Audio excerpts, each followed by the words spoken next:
லேசானது முதல் மிதமான வரை மழை பெய்துள்ளது. அதிகபட்ச வெப்பநிலையை பொறுத்தவரை பெரும்பாலான இடங்களில் இயல்பை ஒட்டியே பதிவாகியிருந்தது. வானிலை முன்னறிவிப்பை பொறுத்தவரை தென்மேற்கு வங்கக்கடல் பகுதிகளை ஒட்டிய தமிழக கடலோர பகுதிகளில் ஒரு வளிமண்டல சுழற்சி நிலவுகிறது. இதன் மேற்கு நோக்கிய நகர்வின் காரணமாக அடுத்த 24 மணி நேரத்தில் தமிழகம், புதுவை மற்றும் காரைக்கால் பகுதிகளில் அநேக இடங்களிலும், நாளை 12ஆம் தேதியன்று தென் மாவட்டங்களில் ஒரு சில இடங்களிலும், வட தமிழக மாவட்டங்களில் ஓரிரு இடங்களிலும் இடைமின்னலுடன் கூடிய லேசானது முதல் மிதமான வரை மழைக்கு வாய்ப்புள்ளது.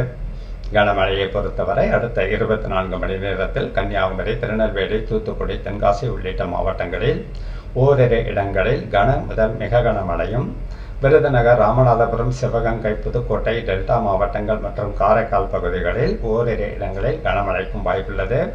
நாளை 12ஆம் தேதியன்று தென்கோடி மாவட்டங்களான கன்னியாகுமரி, திருநெல்வேலி, தூத்துக்குடி உள்ளிட்ட மாவட்டங்களில் ஓரிரு இடங்களில் கனமழைக்கு வாய்ப்புள்ளது.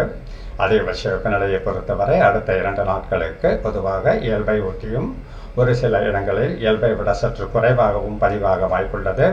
13ஆம் தேதி முதல் 15ஆம் தேதி வரை படிப்படியாக 2 முதல் 3 டிகிரி செல்சியஸ் வரை வெப்பம் அதிகரிக்க வாய்ப்புள்ளது. சென்னை மற்றும் புறநகர் பகுதிகளில் அடுத்த 24 மணி நேரத்திற்கு லேசானது முதல் மிதமான வரை மழைக்கு வாய்ப்புள்ளது.